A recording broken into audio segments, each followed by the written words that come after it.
إذ قال الله يا عيسى إني متوفيك ورافعك إلي ومطهرك من الذين كفروا وجاعل الذين اتبعوك فوق الذين كفروا إلى يوم القيامة ثم إلي مرجعكم فأحكم بينكم فيما كنتم فيه تختلفون فأما الذين كفروا فأعذبهم عذابا شديدا في الدنيا والآخرة وما لهم من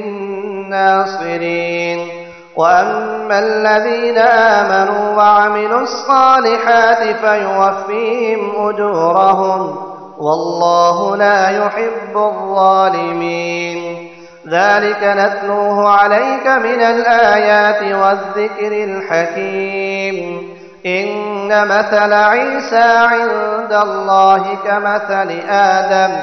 خلقه من تراب ثم قال له كن فيكون الحق من ربك فلا تكن من الممترين فمن حاجك فيه من بعد ما جاءك من العلم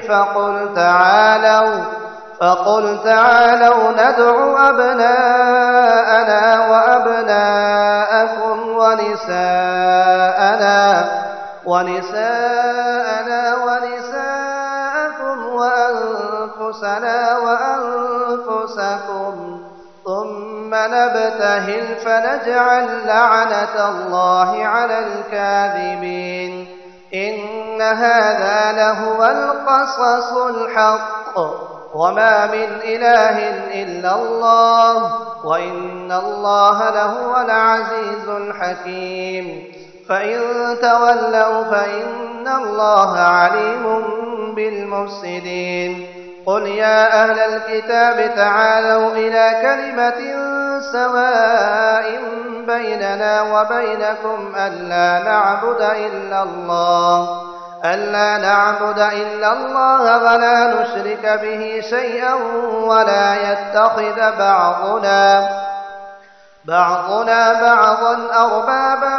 من دون الله فإن تولوا فقولوا اشهدوا بأننا مسلمون يا أهل الكتاب لم تحاجون في إبراهيم وما أنزلت التوراة والإنجيل إلا من بعده أفلا تعقلون ها أنتم هؤلاء حاججتم فيما لكم به علم فلم تحاجون فيما ليس لكم به علم والله يعلم وأنتم لا تعلمون ما كان إبراهيم يهوديا ولا نصرانيا ولكن كان حنيفا مسلما وما كان من المشركين إن أولى الناس بإبراهيم للذين اتبعوه وهذا النبي والذين آمنوا والله ولي المؤمنين ودت طائفة من أهل الكتاب لو يضلونكم وما يضلون إلا أنفسهم وما يشعرون يا أهل الكتاب لم تكفرون بآيات الله وأنتم تشهدون يا أهل الكتاب لم تلبسون الحق بالباطل وتكتمون الحق وأنتم تعلمون وقالت طائفة من أهل الكتاب آمنوا بالذي أنزل على الذين آمنوا